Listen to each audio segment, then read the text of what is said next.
بسم الله الرحمن الرحيم. الحمد لله رب العالمين، والصلاة والسلام على رسوله الكريم الذي لا نبي بعده، وعلى آله وصحبه أجمعين ومن تبعهم بإحسان إلى يوم الدين. أما بعد، فأعوذ بالله من الشيطان الرجيم. بسم الله الرحمن الرحيم. رب زدني علما. رب اشرح لي صدري ويسر لي امری واحلل عقدۃ من لسانی یفقهوا قولی. قابل صدر احترام صدر جلسہ، معزز علماء کرام، اسلامی اسکالرس، دانشوران قوم، محترم سامعین و سامعات، آج کی اس پررونق محفل میں اور اسی علمی نشست میں میرا موضوع مقالہ ہے دینی درسگاہوں میں عصری تعلیم کی شمولیت کی مقدار، مثبت و منفی پہلو. حضرات گرامی، یہ مسابقت و منافست کا دور ہے. آج کل کوتاہ دستی میں ہے محرومی. کسی شاعر نے صحیح کہا، اپنا حق چھین لو اس نئے دور میں، اپنا حق چھین لو اس نئے دور میں، انکساری کی کوئی ضرورت نہیں. اور شاد عظیم آبادی کا شعر تو مشہور ہے ہی، یہ بزم میں ہے یہاں کوتاہ دستی میں ہے محرومی، جو بڑھ کر خود اٹھا لے ہاتھ میں مینا اسی کا ہے. حضرات، یہ صداقت عام ہے کہ کامیابی کی مینا ہمیشہ اس کی ہی ہوئی جو آگے بڑھ کر تھام لے. جی ہاں، ہمت مرداں مدد خدا. آگے اسی طرح سے عالی ہمتی کا ذکر کرتے ہوئے میں آگے بڑھا اور بڑھتے ہوئے عظمت رفتہ کی بازیابی پر گفتگو کی ہے اور یہ بتانے کی کوشش کی ہے کہ حضرات گرامی غور کریں، دشمنوں کی سازش اور زمانے کے تیور سے آگاہ قائدین ملت، دانشوران قوم اور زمانہ شناس وقت کے علماء امت کو انتہائی مایوسی کی حالات میں مشکلات سے نبرد آزما ہونے اور مصائب سے سرخ روح ہو کر نکلنے کے لیے جہد مسلسل اور عمل پیہم کی راہ دکھائیں. ان کو اٹھنے کا حوصلہ دیں، ان کو ایسا لاہ عمل یعنی معتدل اور متوازی نصاب تعلیم تیار کر کے پیش کریں جس پر عمل پیرا ہو کر اپنی ماضی کی بازیابی کے لیے کمر بستہ ہو جائیں اور کامیابی کی منزل اور اپنے فرض منصبی کی طرف رواں دواں ہو جائیں. وقت فرصت ہے کہاں کام ابھی باقی ہے، وقت فرصت ہے کہاں کام ابھی باقی ہے، نور توحید کا اتمام ابھی باقی ہے. حضرات گرامی، اس میں کوئی شک نہیں کہ سائنس و ٹیکنالوجی اور عصری علوم سے آگاہی دور حاضر کی یہ وہ اسلحہ ہیں جن سے محرومی کے ساتھ اس منافست اور ترقیاتی دور میں دوسری ترقی یافتہ قوموں کا مقابلہ نہیں کیا جا سکتا، اور نہ ہی ترقی کے زینوں کو چھوا جا سکتا ہے، اور نہ ہی کائنات میں چھپے خدائی خزانوں تک رسائی ممکن ہو سکتی ہے، اور نہ ہی تسخیر کائنات کا عملی کام ہو سکتا ہے، جس کی طرف قرآن نے صاف لفظوں میں ارشاد فرمایا، أَلَمْ تَرَ أَنَّ اللَّهَ سَخَّرَ لَكُم مَّا فِي السَّمَاوَاتِ وَمَا فِي الْأَرْضِ وَأَسْبَغَ عَلَيْكُمْ نِعَمَهُ ظَاهِرَةً وَبَاطِنَةً. کیا تم دیکھتے نہیں ہو کہ آسمانوں میں اور زمین میں جو کچھ ہے اللہ نے اس کو تمہارے کام میں لگا دیا ہے، اور اپنی ظاہری اور باطنی نعمتیں تم کو بھرپور طریقے پر عطا کی ہیں. دوسری طرف دینی علوم میں وسعت نظر اور گہری بصیرت کی ضرورت ہے، کیونکہ امت میں ماہرین شریعت افراد کا ہونا بھی ضروری ہے. لیکن زیر بحث مسئلے میں عالمیت اور اس سے نیچے کے درجات میں عصری تعلیم کی شمولیت کس حد تک مفید اور مثبت ثمر آور ہو سکتا ہے، اور اس حد سے تجاوز کی صورت میں منفی اثرات مرتب ہو سکتے ہیں. آگے کی سطروں میں اسی کا جائزہ پیش کیا جاتا ہے، ملاحظہ ہو. اس کے بعد میں نے لفظ علم کی وسعت کی طرف اشارہ کیا، جس سے مراد ہے کہ لفظ علم عصری یا دینی تعلیم دونوں ہی کو شامل ہے۔ اس پر گفتگو کرتے ہوئے اور اس سے پہلے بھی کافی گفتگو اس سے ہو چکی ہے، اس لیے میں اس کو چھوڑتے ہوئے آگے بڑھتا ہوں۔ آگے میں نے لکھا ہے تعلیم ایک اکائی ہے، تعلیم ایک اکائی ہے۔ دینی درسگاہوں عصری تعلیم گاہوں کا علیحدہ وجود میں آنے کو تقسیم کار سے تعبیر کیا جا سکتا ہے، لیکن دونوں کو ایک دوسرے کا فریق قرار دینا، خصومت و ضد کے معنی میں تفریق کا تصور فروغ پانا، دشمنان اسلام کی طرف سے ایک سوچی سمجھی سازش سمجھ میں آتی ہے۔ اسی طرح یہ بھی ایک پروپیگنڈا اور سازش ہی ہے کہ جھوٹ پھوس کا لوگوں میں مشہور کر دیا گیا کہ دینی درسگاہوں میں عصری تعلیم کی شمولیت ایک سازش ہے، جس کا مقصد مسلمانوں کو دینی تعلیم سے محروم کر دیا جائے۔ حضرات گرامی، اسی طرح گفتگو کرتے ہوئے آگے میں نے تعلیم کا مقصد بیان کیا، اور تعلیم کا مقصد بیان کرتے ہوئے نصاب تعلیم پر بھی اختصار سے گفتگو کی ہے، اور آگے بڑھتے ہوئے میں نے یہ بتانے کی کوشش کی جو اصل میرا موضوع ہے، دینی درسگاہوں میں عصری تعلیم کی شمولیت پر گفتگو کی ہے، اور یہ ثابت کرنے کی میں نے کوشش کی ہے دینی و عصری تعلیم دونوں ایک ہی اکائی ہے۔ دونوں کو ایک دوسرے کے فریق کے حیثیت سے دیکھنا اور سمجھنا بڑی ناانصافی اور غلطی ہوگی، کیونکہ دونوں ہی اللہ تعالیٰ کی ذات کی معرفت کے ذرائع ہیں۔ قرآن کو صحیح طریقے پر سمجھنے میں عصری علوم معاون ہیں۔ اگر یہ کہا جائے تو بے جانا ہوگا کہ دین فہمی اور نفاذ دین میں عصری علوم بعض جہتوں سے علوم اسلامیہ کے لیے مکمل کی حیثیت رکھتے ہیں، البتہ نوعیتوں میں تھوڑا فرق ہے۔ ہاں، یقیناً وہ عصری علوم کا وہ حصہ جو انسانیت اور عالم انسانیت کے لیے کسی بھی اعتبار سے مضر ہے، یا وہ جو دین بیزاری اور اللہ تعالیٰ کے خلاف بغاوت پر مبنی ہے، وہ علوم اسلامیہ کے ساتھ شمولیت اور مساہمت سے مستثنی ہے۔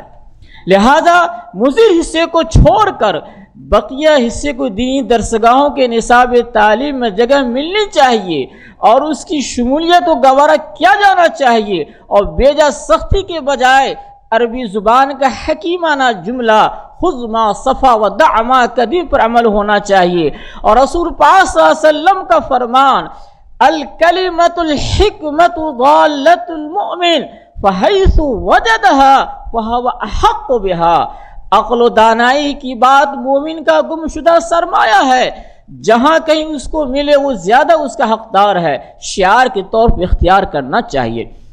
حضرات، اس وقت عالمی اور ملکی دونوں پیمانے پر اسلام مسلمانوں کو بڑے بڑے چیلنج کا سامنا ہے، تو حالات و انقلاب زمانہ کا تقاضا ہے کہ دینی درسگاہوں میں عصری تعلیم کے ضروری حصے کی شمولیت ہو، بلکہ آئے دن عالمی خانگی حالات میں ایسے سامنے آ رہے ہیں جن کے تناظر میں شمولیت ایک ناگزیر ضرورت معلوم ہوتی ہے۔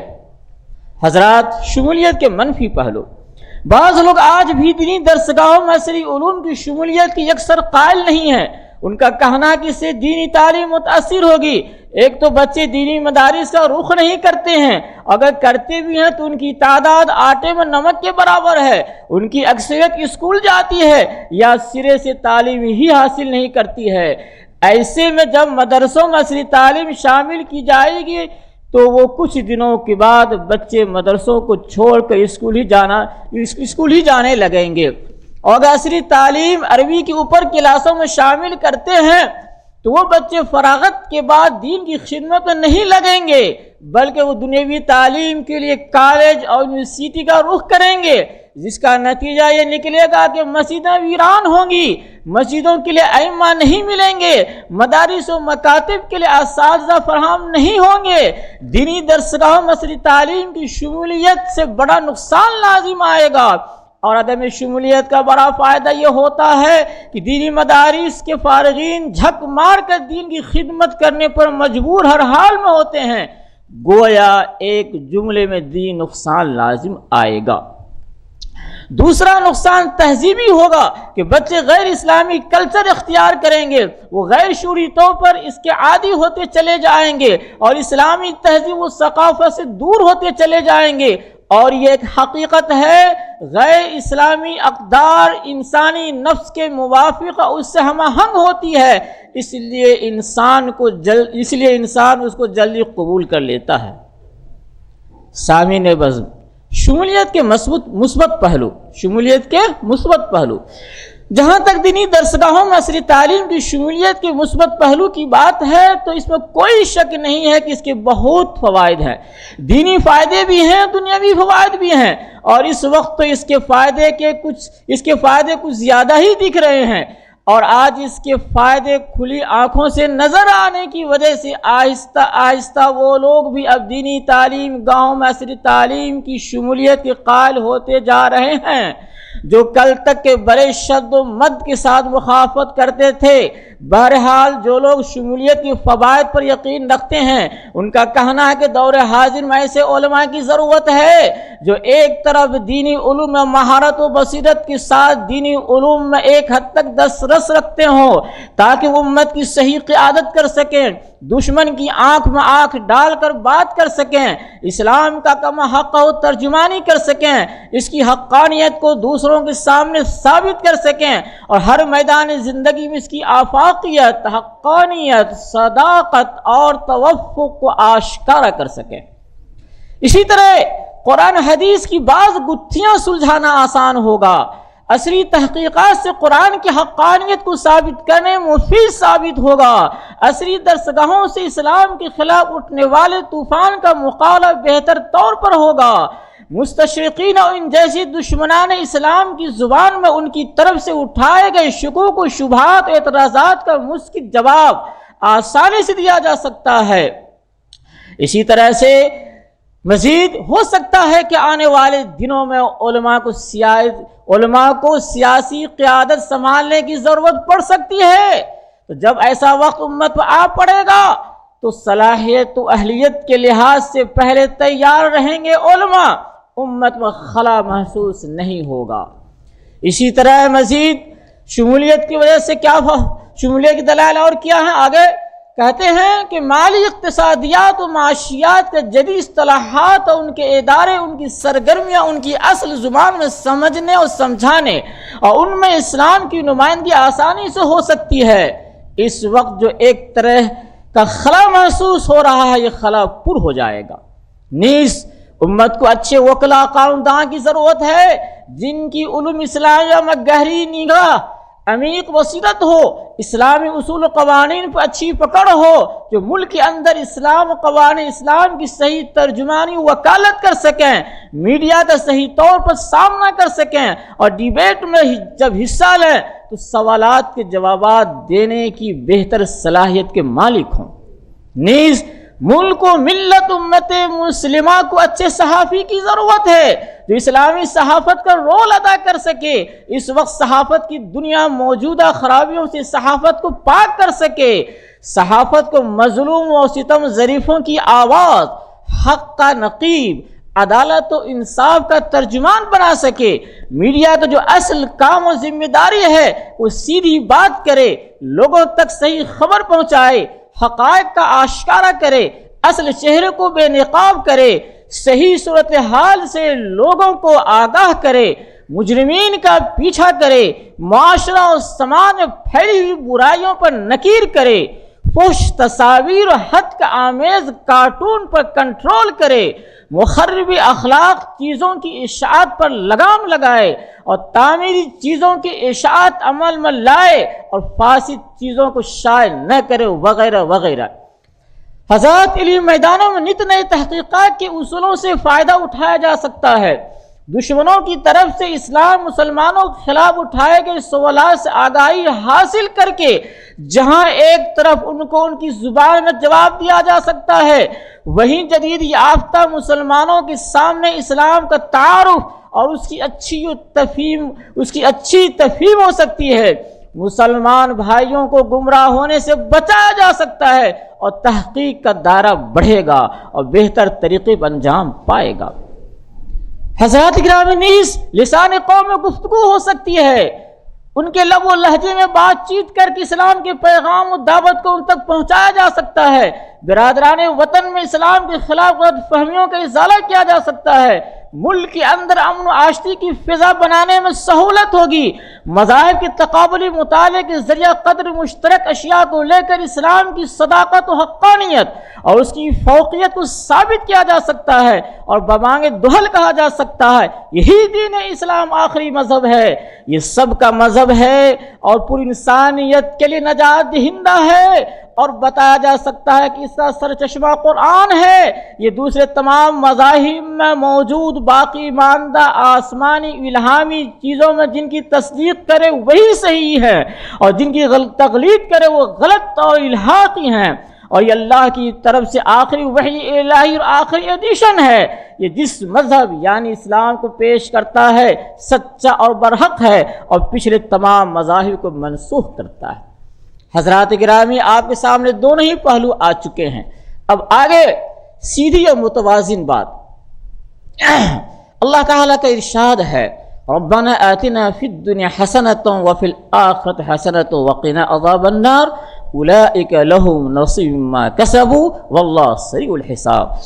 اور کچھ ایسے لوگ بھی ہیں جو کہتے ہیں ہمارے پروردگار ہمیں دنیا کی بھلائی عطا فرمائیے، آخرت کی بھی، اور ہمیں دوزخ کی عذاب سے بچا لیجیے۔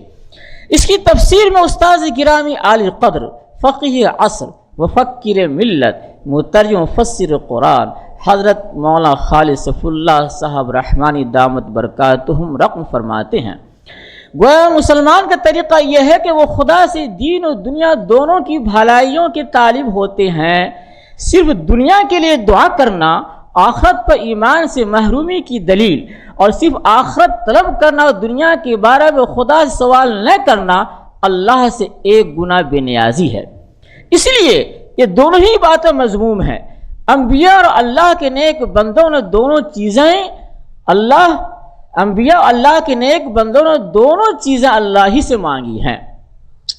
بھلا غور کریں، اگر ایسا ادارہ قائم ہو جس ادارہ کا عمل قرآن اللہ کے 16 بندے اور انبیاء اور رسول کی سیرت اسوہ کے مطابق ہو، اس ادارے میں پڑھنے والے نہ دین اور دنیا اور کہیں کی نہیں رہیں گے، اس کی آخرت بھی گئی، ایسا نہیں، بلکہ حق بات یہ ہے کہ وہ دونوں جہاں میں کامیاب و کامران ہوں گے۔ رہی دارالعلوم دیوبند کی بات جو بار بار آتی ہے، تو یہ سراسر دارالعلوم دیوبند پر الزام ہوگا کہ وہ صرف دین و آخرت کی تعلیم دیتا ہے، ان کے نزدیک دنیاوی تعلیم کوئی اہمیت نہیں ہے۔ ایسی بات نہیں، وہاں فلسفہ منطق کی تعلیم ہوتی ہے جس کے ایک بڑے حصے کا تعلق دنیا سے اہل علم اس کو معلوم ہے۔ خود قرآن و حدیث فقہ اسلامی کی تعلیم میں دنیا شامل نہیں ہے۔ وہاں کے نصاب میں زمانے کی ضرورت کے پیش نظر سنسکرت داخل تھی۔ وہاں کے بہت سے فارغین دارالعلوم دیوبند کے زیر انتظام طبیہ کالج میں طب کی تعلیم حاصل کرتے تھے۔ وہاں اس وقت انگریزی تعلیم کا مستقل شعبہ قائم ہے، کمپیوٹر کی تعلیم ہوتی ہے۔ وہاں سے فارغ ہونے والے طلبہ بڑی تعداد یونیورسٹیوں میں زیر تعلیم ہو، کتنے پروفیسر ہیں۔ تو حضرات گرامی، آگے بڑھتے ہوئے اگر ایک غائرانہ نظر دینی درسگاہوں میں عصری تعلیم کی شمولیت کے مثبت اور منفی پہلوؤں پر ڈالی جائے تو یہ بات پورے طور پر عیاں ہو کر سامنے آتی ہے کہ جو لوگ اس کے منفی پہلو کو دیکھتے ہوئے شمولیت کے قائل نہیں ہیں، وہ بھی عینی عصری تعلیم کو قبیح اور برا نہیں سمجھتے ہیں۔ جو ان میں اچھائیاں ہیں وہ ان اچھائیوں کے قائل ہیں، اور وہ بھی اپنی عملی زندگی میں ان سے استفادہ کرتے ہیں۔ جو ان میں برائیاں ہیں ان کے آہستہ آہستہ در آنے کا خطرہ محسوس کرتے ہیں، اس لیے وہ عصری تعلیم کی شمولیت سے بھاگتے ہیں۔ بہرحال اگر نصاب میں عصری تعلیم کی شمولیت کی مقدار میں توازن قائم ہو، جو ان میں خرابیاں ہیں ان کو چھوڑ کر اچھائیاں لی جائیں، تو شاید اس کے بعد کوئی اعتراض باقی نہ رہے۔ ویسے بھی شمولیت کے نقصانات موہوم ہیں، اور موہوم بھی فوائد کے مقابلے میں کمتر ہیں، اور اصولی طور پر ہر میدان عمل میں کمتر کا اعتبار نہیں ہوتا ہے۔ دراصل لوگ اس میں افراد و تفرید کے شکار ہے۔ بعض مرتبہ عصری تعلیم کو دینی مدارس میں اتنا حصہ دیا جاتا ہے کہ اصل مقصود دینی تعلیم مغلوب ہو جاتی ہے۔ بچوں میں اسلامی کلچر کے بجائے اسکول کا کلچر غالب رہتا ہے۔ فکری اعتبار سے نیم حکیم خطر جاں والا معاملہ ہوتا ہے۔ وہ اسلامی فکر کی سرحد کے چوکیدار و محافظ بننے کے بجائے وہ غیر کے وکیل بن جاتے ہیں۔ اسلامی فکر کے شاہ سوار اس کے ترجمان ہونے کے بجائے فکری الحاد کے علمبردار بن جاتے ہیں۔ خود باہر سے کچرا لا کر اپنے گھروں میں اپنے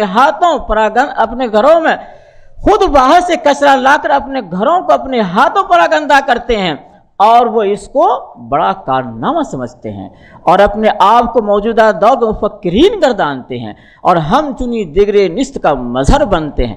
اس لیے نمبر 1، مقصود اسلامی تعلیم ہو، عصری تعلیم کی شمولیت بقدر ضرورت ہو۔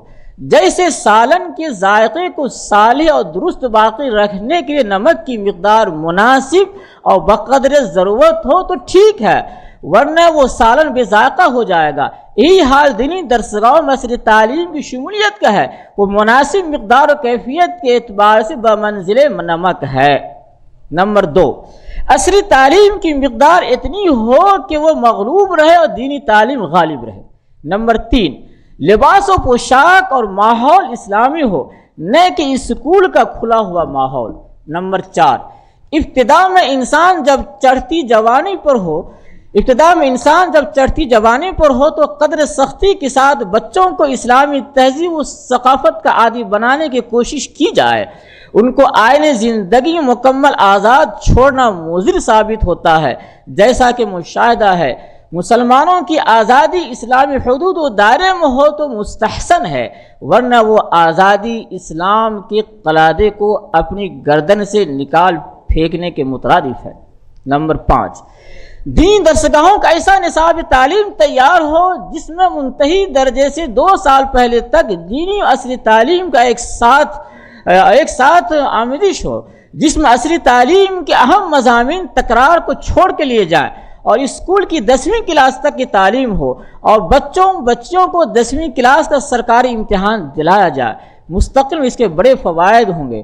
اس کے علاوہ خود دینی درسگاہوں میں عالمیت کے درجات میں عصری تعلیم کے وہ مضامین ضرور شامل ہونے چاہیے جو قرآن و حدیث کے بعض مضامین سمجھنے میں معین و مددگار ہیں، جیسے سائنس کا وہ حصہ جس کا تعلق تخلیق کائنات، خاص طور پر وہ حصہ جس کو قرآن و حدیث ٹچ کرتے ہیں۔ اسی طرح سیاست، سماجیات، اقتصادیات و معاشیات کے مبادیات، آئین ہند کے وہ حصے جن کا تعلق شہریت و مذہب سے ہے، اسلامی اور ہندوستانی تاریخ اور کچھ ضروری عام معلومات دین درسگاہوں کے نصاب تعلیم میں شامل ہونا مفید ہوگا۔ وہ اس مقصد کے حصول کے لیے تعلیمی سال میں اضافے کی ضرورت پیش آئے تو 1-2 سال اضافے کر لیے جائیں، اس لیے کہ کسی چیز کو حاصل کرنے کے لیے کچھ نہ کچھ قربانی دینی ہی پڑتی ہے۔ غور و فکر کا مقام ہے۔ عصری تعلیم کے حصول کی مدت شروع سے آخری ڈاکٹریٹ کی ڈگری تک کتنے سال لگتے ہیں سب کو معلوم ہے۔ اس کے مقابلے میں دینی تعلیم میں کتنا وقت لگتا ہے؟ دن بدن دینی تعلیم کا کورس اور مدت تعلیم کم سے کم کرنے کا مطالبہ ہوتا ہے۔ یہ سوچ صحیح نہیں ہے۔ زیادہ وقت لگ جائے کوئی افسوس کی بات نہیں، مقصد نگاہ پر ہو، مقصد حصول کی کوشش ہو۔ حضرات گرامی، اب میں آخر میں انتظامیہ کڑپا اسلامی فیلڈ سوسائٹی کا شکر گزار ہوں کہ انہوں نے مجھ جیسے طالب علم کو جبال اہل علم و دانش کے درمیان لب کشائی کا موقع فراہم کیا، اور ساتھ ہی تمام سامعین کے حسن استماع کی شکر گزاری کے ساتھ ساتھ اپنی بات اللہ تعالیٰ کی حمد و ثنا پر ختم کرتا ہوں۔ وآخر الدعوانا الحمد للہ رب العالمین۔